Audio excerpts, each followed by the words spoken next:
This is Campus News, reporting the top stories from colleges and universities.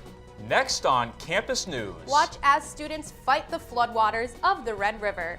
Basketball's Final Four may be over, but another team in MSUM is gearing up for their own Final Four. See what MSUM students and alumni are doing to make a difference in their communities. And esports makes its way to the Midwest in a first-of-its-kind tournament. Good morning and welcome to Campus News. I'm Tanner Robinson. And I'm Shannon Blumgren. As the school year is winding down, the Red River only just stopped going up, cresting at 35 feet earlier this week. Several parks and neighborhoods in the downtown area many students enjoy are closed until further notice. Lindenwood Park, Dyke East Parks, and Woodlawn Park were all hit hard with snow melting at record levels, leaving parts of the park underwater. People are being told not to walk down by the river, and it's leaving members of the community concerned. I live right behind Island Park too, so I'm really worried about the floods, the roads flooding, and being able to leave for work.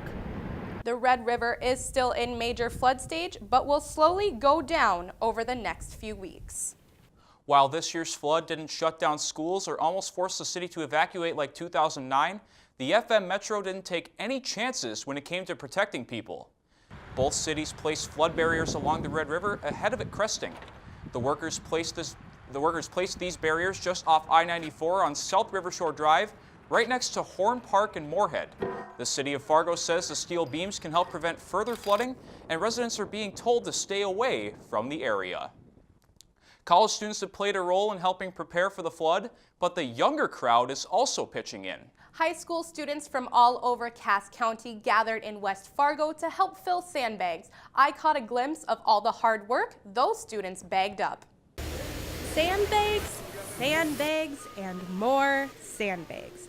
Sophomore students from Central Cass High School took time away from their studies to help protect their community.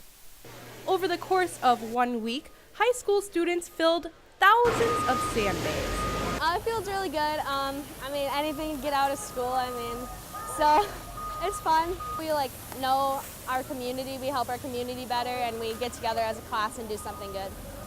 Even the teachers got their hands on different tools. I love that all of our students get the opportunities to work in community service, give back, volunteer kind of things.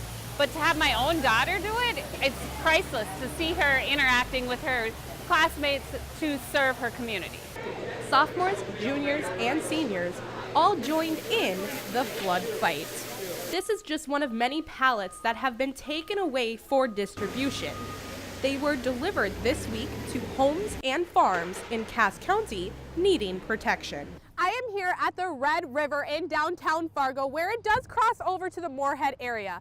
Now, those students bagging those sandbags are going to be utilized just across the river for these homes to feel secure in our area.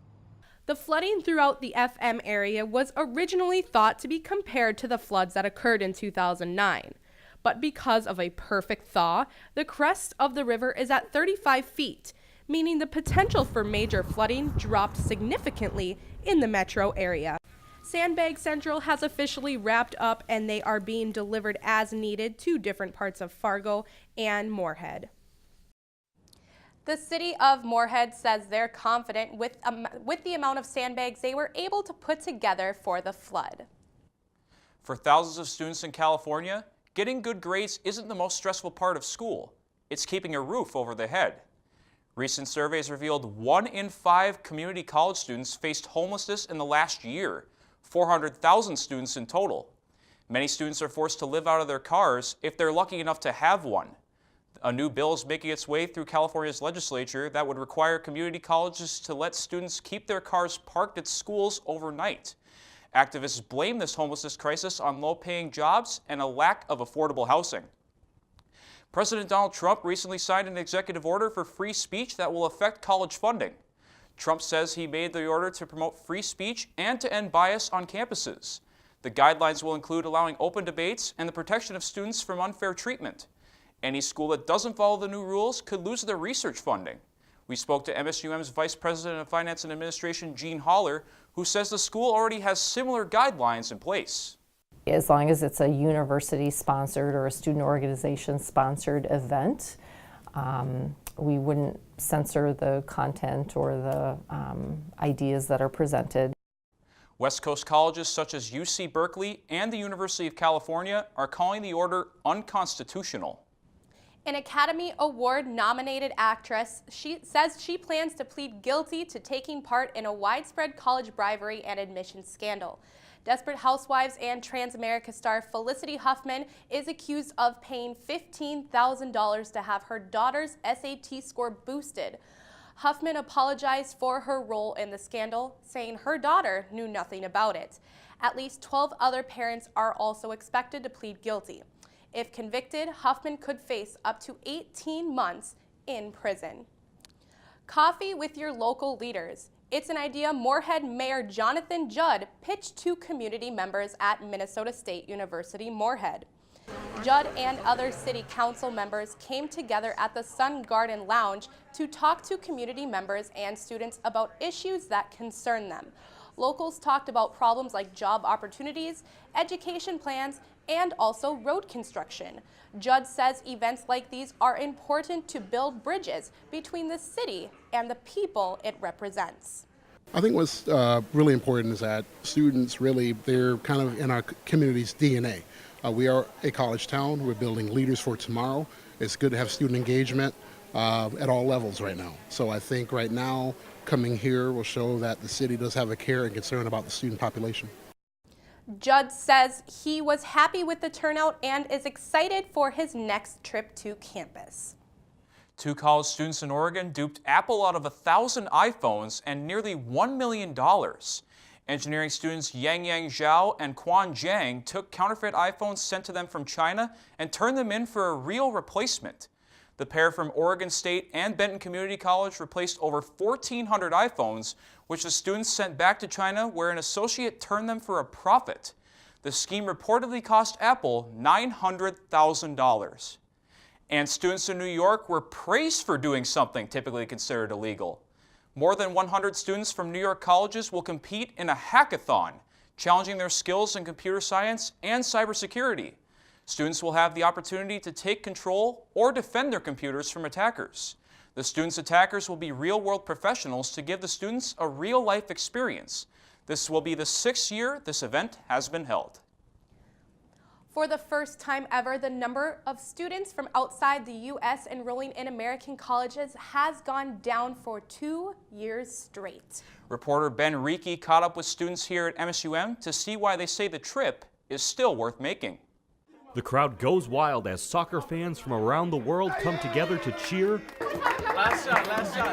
and jeer their favorite teams in the CMU. While these international students are having a good time, there used to be many more of them here on campus. For several years, our normal new student, incoming new students would be around 120. And last year we were about 80, and this year we were around 60. So it's slowly dropping. Hohenstein says those low enrollment numbers, combined with a high graduation rate, means there are fewer international students at MSUM than in previous years. She says part of the problem lies in the paperwork. Well, in my honest opinion, I think one of the big reasons it's been declining is the denial and visa rates. So I was a bit afraid of the visa process. A student coming from third world country to first world country just for studying, you must have some quality in yourself to show the visa officer that you have the quality to come here and study. While it may seem like a lot of hoops to jump through, Hohenstein believes it's worth it for students both international and American. You know, a lot of Midwestern students haven't been off the farm or haven't went any further. So I think, you know, having them on campus to show them what's out there, the world is out there, and the differences in people, not only within the United States, but worldwide. And students at this Chinese club dumpling dinner agree with her. I think the campus involvement is pretty important. Of course, like study, why not? But I think more important is like the experience we get out of these days and the school. With photographer Anna Sandmeyer, Ben Reiki, Campus News. Hohenstein says even if MSUM's international enrollment numbers start bouncing back, it will take at least 3 years to get back to where they used to be. Students and professionals came together to learn how to build a brand, craft stories to win people over, and to tell stories on all formats at MSUM Social Media Day. Social Media Day was filled with people as the keynote speaker addressed the audience. CEO and president of her own company, Shanali Burke, was excited to give advice and inspiration to those attending. MSUM student Jessica Anderson had high hopes for the event. I'm hoping to learn at Social Media Day how to use social media to further my career and expand my knowledge on how to reach certain types of audiences and what kind of content to produce and what your audience wants. The event was free of charge and sponsored by Marseille Center for Innovative Journalism. One college is developing a device that could automatically regulate insulin in the body of people with diabetes. The University of Arizona's College of Medicine Tucson has both professors and students researching a device that may reverse the diabetes in a patient. The gadget may also eliminate the need of a partial or complete suppression of the immune system. It releases islets into the patient's liver, which start to produce insulin for the body. The University of Arizona hopes to be testing the device on humans in the next 12 to 18 months. 1 million cups is a lot of coffee, but it's also an opportunity for entrepreneurs in the area to show off their nonprofits. MSUM students represented theirs at 1 Million Cups in Fargo Moorhead. Reporter Alex Larson tells us about what they are up to. Welcome to 1 Million Cups, and thank you for everything you do to enrich our entrepreneurial community. Our co-working space and events. Local entrepreneurs came onto the stage to show the community what they're up to. Nonprofits that have been started to make a change in this world, but they started here at MSUM. MSUM senior Ashley Arnson is co-founder and executive director of If the Dress Fits, a nonprofit that gives out dozens of donated dresses to prom goers in the Moorhead and Duluth areas. MSUM has helped me get For me, it's just been really humbling. It's been really gratifying to see that such a simple thing can help so many people. I mean, what we do is very basic, but so many people just continue to reach out and say thank you and want to be a part of it. Unseen is a nonprofit with a mission to wipe out human trafficking. CEO and co-founder of Unseen is MSUM alumni Than Bardson. To be able to come and share what is actually happening around the world means a lot to us. And this community, Fargo Moorhead and beyond, has been an incredible support network to really launch Unseen to be able to work in now 34 countries on 6 continents around the world. Big donate button right there. With photographer Zach Thompson, Alex Larson, Campus News. 1 Million Cups meets every Wednesday at 9:15 a.m. in Island Park in Fargo. A smoothie-making robot is serving students at the University of San Francisco. Chef B is a robotic arm program to make smoothies. The arm blends the smoothies, pours them into cups, serves them, and washes the blender. Students can order their smoothies through an app, and Chef B can make up to 45 in 1 hour. Each Chef B costs $70,000. They hope to have the cost of the robot paid off in 9 to 11 months. Students at NDSU are swinging for St. Jude. Members of the Tau Kappa Epsilon fraternity and Alpha Gamma Delta sorority teamed up to raise money for St. Jude Children's Hospital during their annual swing-a-thon. A porch swing was set up near campus for 3 days, and it was open for everyone to use. Fraternity members say they are happy to establish a connection with the hospital. They do so many great things for so many great children. They just give children a second chance at life. So why not? It's a great cause. They don't have to pay for anything. They don't pay for travel, housing, treatment, you name it. This year, the goal was to raise $20,000. The members were able to meet that goal through the 3-day period.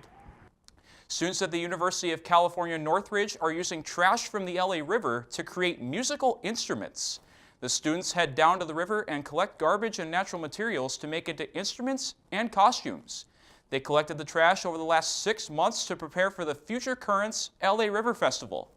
During the festival, 6 student dancers performed a routine called Visioning Bodies while wearing plastic bag costumes. People who attended the festival were also welcome to make their own instruments out of river reeds. A student at Utah State University is bringing some of his peers together with unicycles. Scott Mershon is a sophomore at the Logan College, and he rides his unicycle around campus. Last semester, Mershon created a unicycling club for students who also love to ride unicycles. The club meets twice a month and has 7 members. When he is not riding around campus, Mershon also likes to go mountain unicycling. Many sporting events have taken place inside Nemzek Fieldhouse at MSUM this year, but the latest sport to play out on the gym floor requires going online. I found out how some colleges are letting the culture of esports spread to the Midwest. The sounds of aggressive clicking filled the air at Nemzek Fieldhouse as part of the first ever Rift of the North esports tournament. Teams from different colleges are playing 2 different games, Overwatch and League of Legends. Even though some of the teams have done this competitively for a while, MSUM's League of Legends team, including VDAO, is learning what it's like to play at a higher level.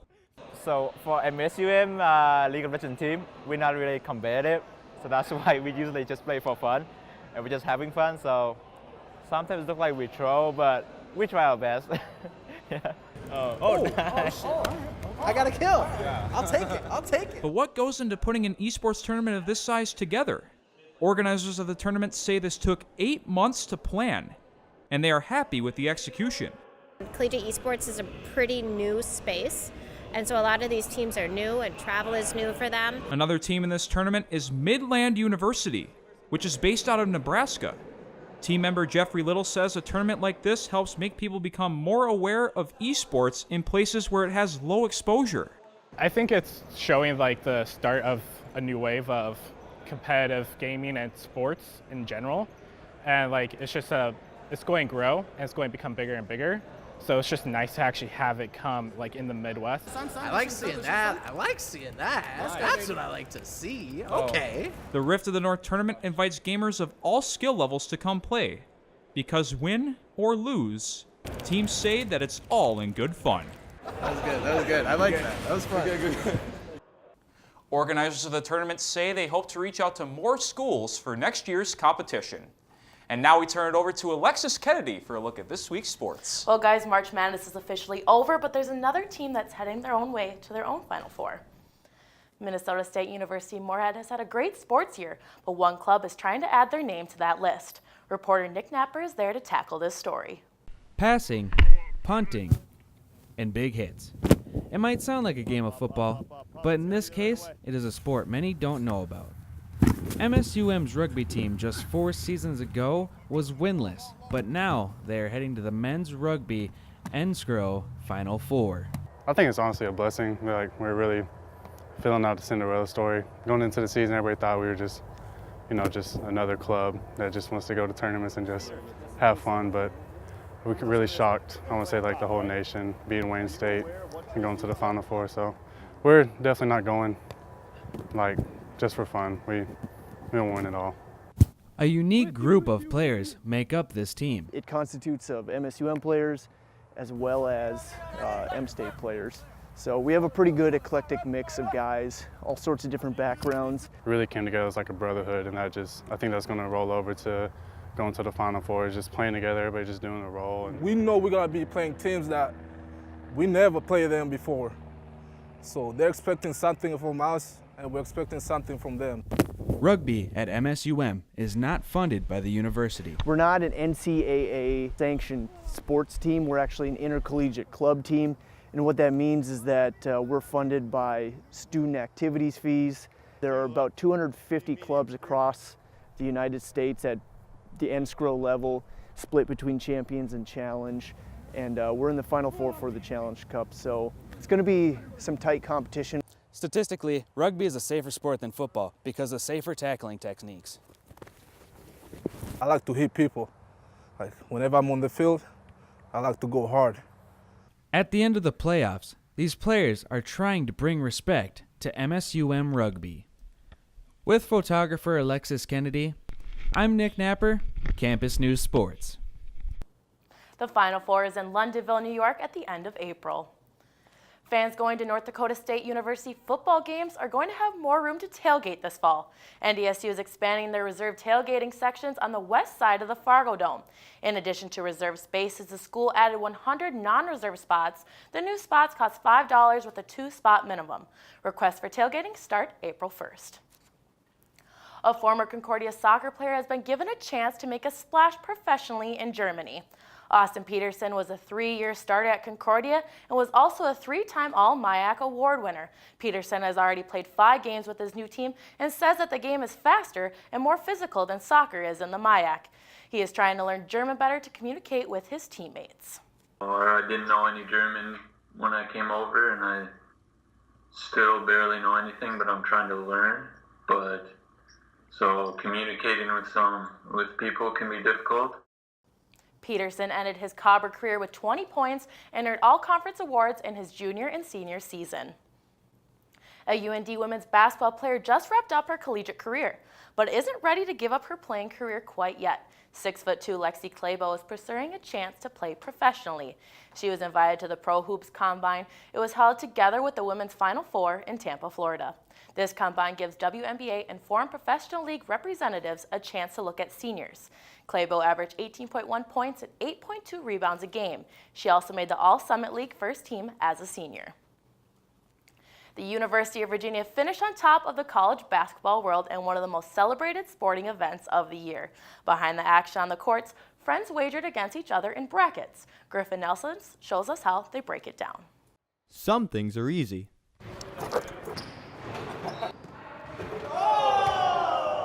Other things are impossible. This march, over 70 million people took part in what former President Barack Obama called a national pastime, filling out their NCAA tournament March Madness brackets. While there are many different strategies when it comes to filling one out, Why would you pick the Hawkeyes? I don't know. Dude, that guy looks goofy. You're picking goofy guys out here. everybody thinks they have a shot at a perfect bracket. Yes, absolutely. Yeah, easily. Fargo Moorhead locals, Nate, Ryan, and Alex, have spent a decade pitting their picks against each other while chasing that elusive perfection. I want to prove to my friends that I just know more about basketball than them. There has never been a perfect bracket recorded and verified in the history of the tournament. And when you look at the numbers, you begin to understand why. Using the mathematical operation of exponents, we know that in a 4-team bracket, there are 8 permutations. Now when we apply that same math to the 64-team field of March Madness, we come to 9.2 quintillion possible outcomes. Even still, Nate says he won't give up the good fight. I'm still going to make it.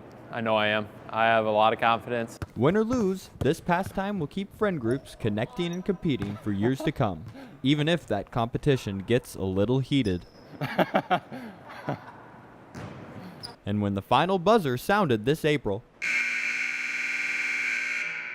there were no perfect brackets, but bragging rights were rightfully claimed.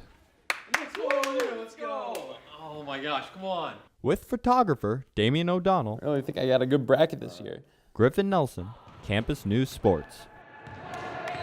Only 0.3% of brackets correctly picked the national championship of Texas Tech versus Virginia. Guys, I definitely did not have those two in my final two. I wish I would have. Let me tell you, my bracket was completely busted. Well, I had North Carolina going all the way, and of course they were the first one seed to get knocked out. Thanks, Alexis. Campus News has been on Prairie Public Television for 35 years. To mark this milestone, we are taking a look back at some of our favorite stories. This week, we go back to 2015 as reporter Nick Broadway takes a look at a very unusual choir on the campus of Concordia. The night is young at Concordia campus. Instruments echo throughout the halls, along with choir practice. But this is not your typical choir. 1, 2, 1, 2.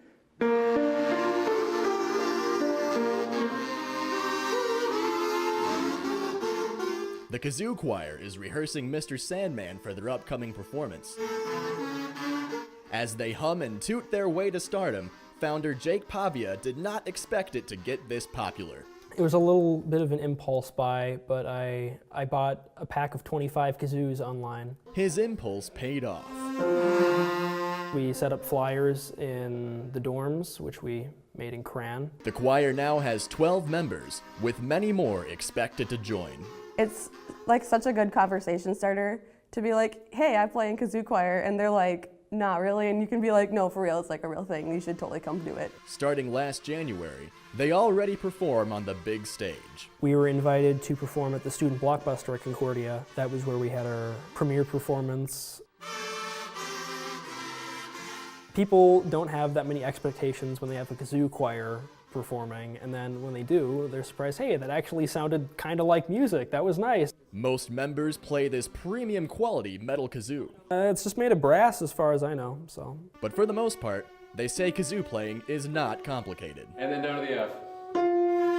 The only hard part is like trying not to blast the wrong note. I would say it's easy to pick up and relatively easy to master. The choir has even influenced other schools to start their own kazoo groups. My high school choir director found out about this. I didn't tell you guys this yet, but he started a kazoo choir at my high school because of this group. A lady this week who emailed me, she said that she saw the article and that she had like trumpet kazoo she'd be willing to donate to us. I don't even know what a trumpet kazoo is really. Spreading the vibrant sounds throughout the community. They don't plan on stopping anytime soon. We like to have fun. If you don't like to have fun, that's your problem.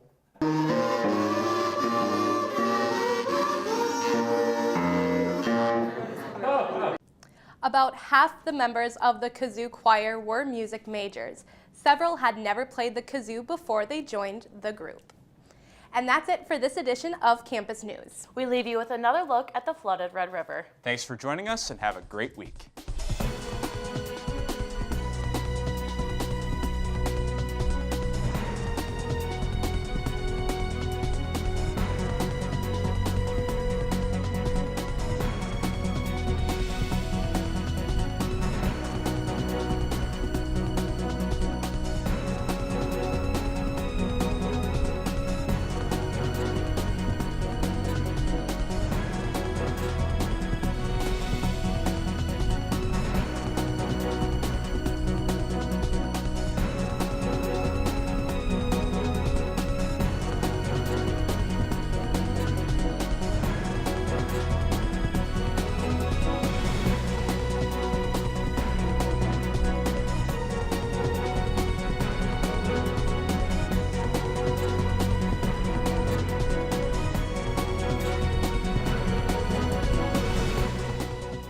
Campus News is produced by the Television News Workshop in the School of Communication and Journalism at Minnesota State University Moorhead in cooperation with Prairie Public Television.